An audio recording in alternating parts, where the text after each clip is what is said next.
Hey, salut tout le monde. Bienvenue dans un nouveau vlog. Je vous emmène avec moi alors qu'il est déjà très tard, il doit être 14h30. Quand je commence un vlog, normalement c'est le matin. Là, je sais pas ce qui m'a pris. J'ai eu envie comme ça. Il fait beau, la lumière est bonne. Je me suis dit, allez, on y va. C'est une journée un peu particulière. En fait, je suis en train de préparer plusieurs vidéos pour mon départ en vacances.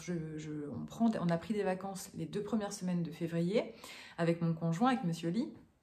Donc je me suis dit que j'avais pas envie de vous laisser sans contenu, ni sur YouTube, ni sur le blog, ni sur Instagram pendant mes vacances. Donc je prépare des vidéos et aujourd'hui, comme je vous le disais, la lumière est bonne, donc j'enchaîne, je ne fais que ça.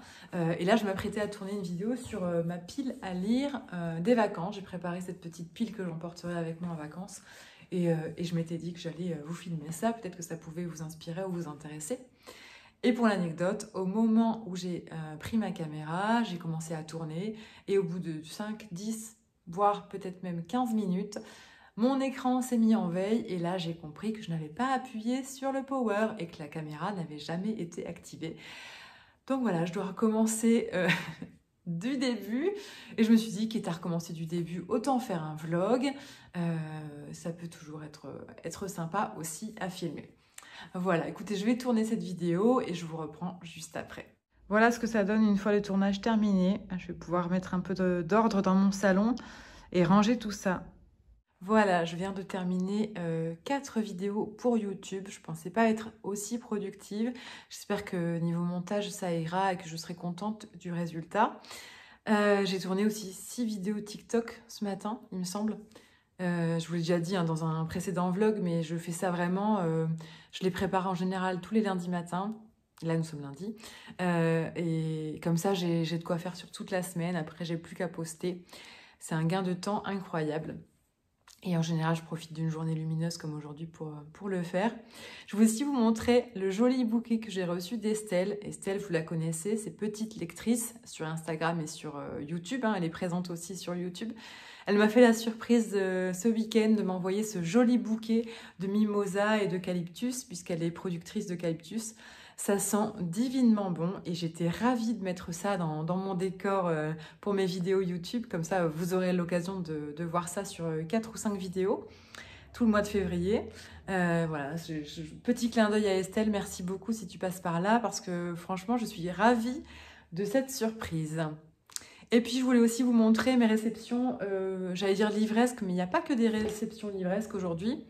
J'ai reçu un livre de Laurent Perrard, Ce n'est pas loin du paradis. C'est un roman qui paraît début mars, que je vais lire en collaboration avec l'Échelle du Temps, la maison d'édition. J'ai un partenariat avec eux sur quasiment toute l'année. J'avais fait une première très jolie découverte en janvier avec un titre qui s'appelle Anna de Cathy Bory, que vous pourrez retrouver sur mon blog si ça vous intéresse. C'est un très très beau livre.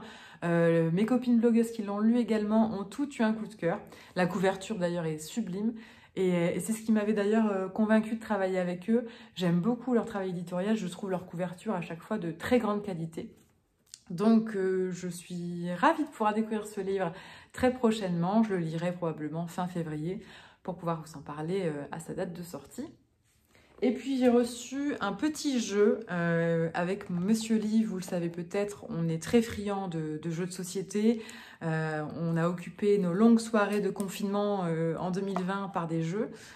Et j'ai reçu un livre autour du couple, de l'amour, 2 minutes mon amour, donc à jouer par exemple lors de la Saint-Valentin. Je ne l'ai pas encore déballé, mais c'est des petites cartes comme ça, vous voyez. Je vous montrerai ça quand j'aurai essayé et je vous dirai ce que j'en ai pensé. Maintenant, je vais aller faire un peu d'administratif. Ça a été une journée assez marathon, assez focus YouTube, vidéo. Donc j'ai même oublié, je suis en train de me rendre compte qu'il faut que je fasse une photo pour ce soir au sujet justement de ce que je voulais vous montrer, ma lecture qui est une lecture commune avec vous. On est sur de la littérature japonaise, Ito Ogawa, Le restaurant de l'amour retrouvé, que j'avais tellement hâte de commencer. Je l'ouvre ce soir, je le démarre ce soir, mais voilà, c'est une lecture commune avec vous et il faut que je fasse une petite photo pour vous en informer sur Instagram, en post comme j'aime le faire. Donc il faut que je fasse ça. Et puis après, ce sera des mails, peut-être jusqu'à la fin de la journée où j'enchaînerai avec du montage vidéo. Je suis désolée, j'ai l'impression que c'est pas très concis tout ça, mais je suis vraiment fatiguée par ces vidéos. Comme quoi, c'est beaucoup, beaucoup d'énergie.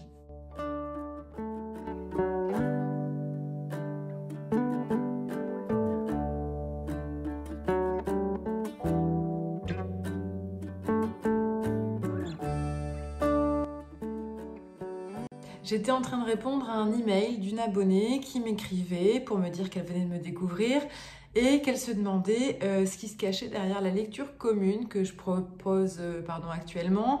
Je me suis dit que j'allais vous expliquer en vidéo. C'est vrai que pour moi ça paraît clair parce que j'en ai déjà fait, mais je peux comprendre aussi que c'est quelque chose de nouveau pour beaucoup d'entre vous. Et c'est vrai que j'ai finalement souvent la question. Une lecture commune, c'est tout simplement le fait de lire en même temps le même livre. Moi, je crée un groupe sur Facebook parce qu'on est nombreux à y participer, comme ça on peut échanger tous ensemble. L'objectif, c'est d'échanger justement au jour le jour sur notre ressenti de lecture. Donc, il y a des groupes qui vont même échelonner et qui vont diviser la lecture. Par exemple, ils vont imposer, entre guillemets, de lire de la page 0 à la page 100 et puis ils font un premier retour une fois que tout le monde est arrivé à cette page 100. Moi, je n'impose rien, chacun lit à son rythme. En général, je propose une semaine en fonction de la taille du roman, on part sur une semaine. Si c'est un gros pavé, je propose 2 semaines. Et je laisse le groupe de toute façon actif ensuite, pour les retardataires, entre guillemets, ou pour les gens qui prendraient un peu plus le temps de le lire. Comme ça, on continue d'échanger. Mais voilà, il n'y a pas vraiment de règles, c'est juste le plaisir de partager sur le même livre en même temps et de pouvoir comparer les avis et les ressentis de chacun. Et c'est la dimension, c'est le fait de se dire, la lecture c'est une activité si personnelle, là on casse un peu les barrières, on casse un peu les codes et on échange autour de ça, quoi.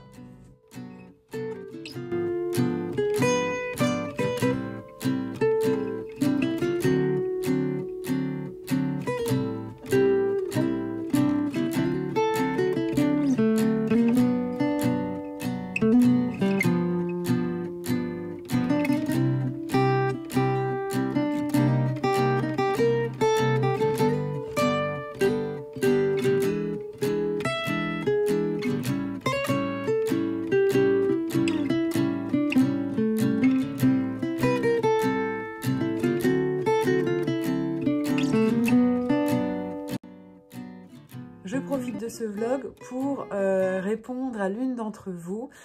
Stéphanie, si tu passes par là, je te fais un petit coucou. Tu m'as demandé, suite à une précédente vidéo, de peut-être organiser une vidéo pour vous expliquer comment je préparais mes chroniques sur le blog. Alors, je ne sais pas si j'ai assez d'éléments pour pouvoir remplir toute une vidéo, donc je vais le faire dans ce vlog. Et puis, si vous avez des questions, j'y répondrai la prochaine fois. En fait, il n'y a pas forcément de technique miracle, ou en tout cas, moi, je vous explique ma façon de faire, mais chacun est libre de faire comme il le souhaite, et toutes les blogueuses, on applique, j'imagine, des techniques différentes. Moi, de mon côté, quand je lis un livre, je vous montre avec celui que je vais entamer ce soir, je glisse à l'intérieur une petite fiche.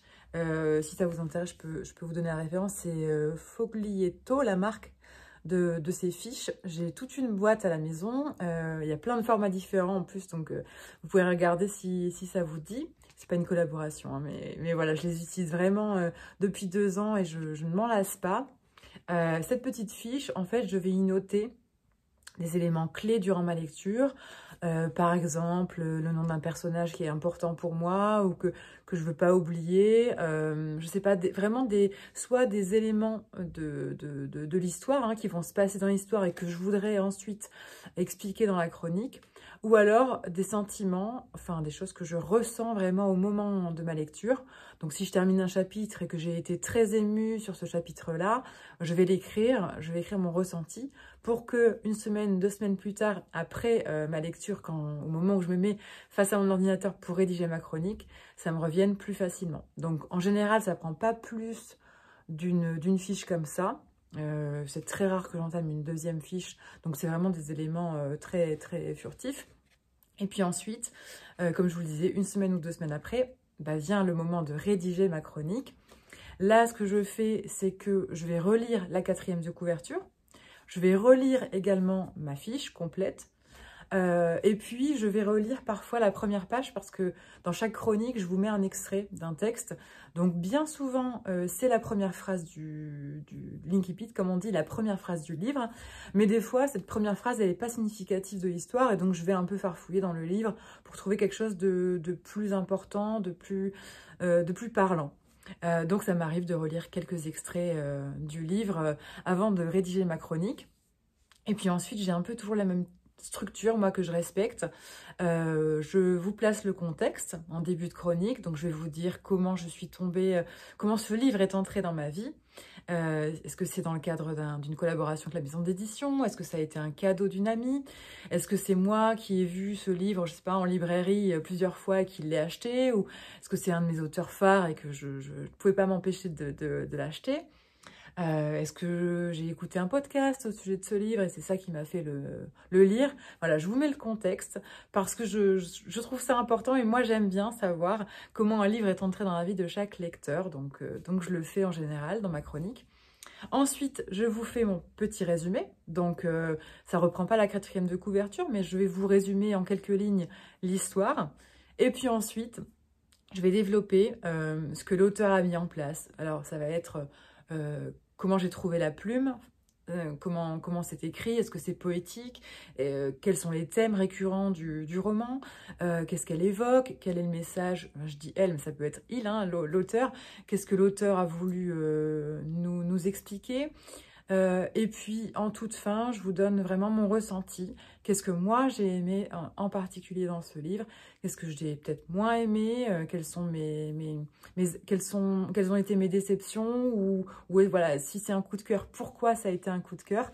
J'essaie, avec transparence, toujours, honnêteté, et respect du travail de l'auteur, parce que parfois il m'arrive d'être déçue d'un livre, mais je n'oublie pas que derrière il y a un travail éditorial et il y a un travail d'écrivain qui est conséquent, que je respecte beaucoup trop pour ne pas le faire avec bienveillance.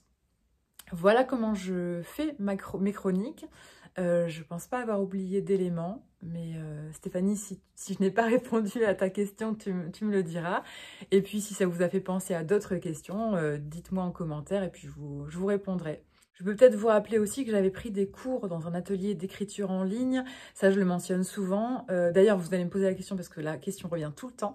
Le cours en ligne, ça s'appelait La fabrique d'écriture avec un S. Moi, j'ai fait des cours en ligne pendant quelques semaines. Ça m'a beaucoup aidé à m'améliorer. Alors, je ne dis pas que j'ai une plume parfaite et loin de là. J'aimerais d'ailleurs refaire des ateliers cette année, de prendre le temps d'en refaire pour m'améliorer de nouveau. Mais voilà, après, j'ai aucune formation littéraire, donc je parle avec le cœur en général et j'espère que c'est quelque chose qui vous plaît.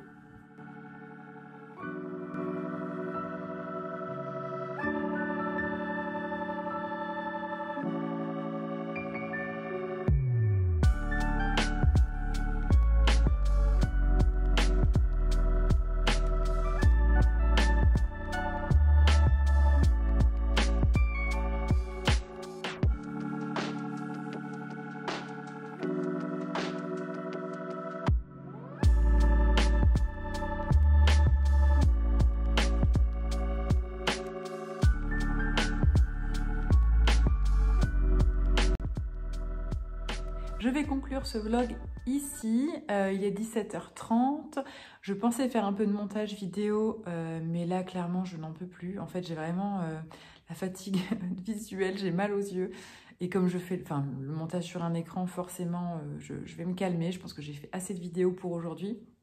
J'ai traité là pas mal d'administratifs pendant 1 heure, 1 heure et demie. J'avais plein de mails en suspens et j'aime pas finir ma journée en laissant des mails non traités. Donc j'ai fait ça. Voilà, je pense que ce sera un petit peu de lecture avec le restaurant de l'amour retrouvé d'Ito Ogawa. Et puis, dites-moi aussi, je voulais vous demander, avant de clore ce vlog, qu'est-ce que vous aimeriez trouver sur cette chaîne? Je vous ai proposé du contenu au mois de janvier, ça vient de démarrer, j'ai plein d'idées pour l'année à venir, heureusement puisque je viens de me lancer. Mais je voulais aussi vous laisser la parole et savoir ce que vous aviez envie de trouver. Moi, de mon côté, je sais que je ne veux pas faire ce que je fais déjà sur le blog ou ce que je vous propose déjà sur Instagram. Ça n'a pas d'intérêt pour moi de faire la même chose. Donc, ce sera complémentaire. Mais voilà, si vous avez des envies particulières, si vous avez des questions auxquelles je pourrais répondre dans une prochaine vidéo, n'hésitez pas. J'avais prévu de me lancer sur un vlog par semaine. Je ne sais pas si j'y arriverai sur le long terme parce que je me rends compte que c'est très chronophage. Un vlog prend beaucoup plus de temps qu'une vidéo one shot entre guillemets. Il y a beaucoup plus de montage derrière. Donc je ne sais pas. Et puis ça ralentit aussi ma journée de travail à côté, puisqu'à chaque fois il faut que je prenne la caméra, que je la cadre, ceci, cela. Enfin, voilà, vous imaginez bien. Donc je ne sais pas si j'arriverai à tenir le rythme, mais en tout cas, pour ce qui est des autres vidéos, je compte bien vous en proposer minimum une par semaine. Donc toutes les idées, toutes les envies sont les bienvenues. Dites-moi tout ça. Voilà, j'espère que ce vlog vous aura plu et je vous dis à bientôt. Ciao!